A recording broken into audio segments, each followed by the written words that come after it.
अनेक वर्षापासून चंद्रपूर जिल्ह्यामध्ये मायनिंगचं काम होत आहे आणि मायनिंगचं काम होत असल्यामुळे इथच्या स्थानिक लोकांना त्याचा चांगल्या प्रकारे अनुभव आहे। पर अरविंदो कंपनी असो किंवा आजूबाजूच्या कंपन्या असो, जाणीवपूर्वक या इथल्या स्थानिक लोकांना डावलण्यात येते आणि त्यांना ट्रेनिंगसाठी बोलून जाणीवपूर्वक त्यांना फेल करण्यात येते।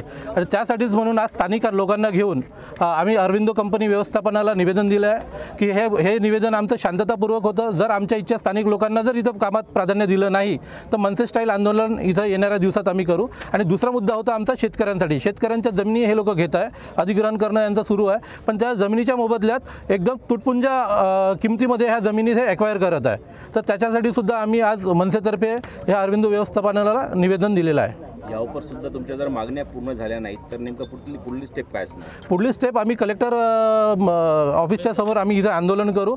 त्याच्यानंतर अरविंदो कंपनीचं काम कसं चालते हे आम्ही महाराष्ट्र नवनिर्माण सेनेच्या वतीने बघून घेऊ।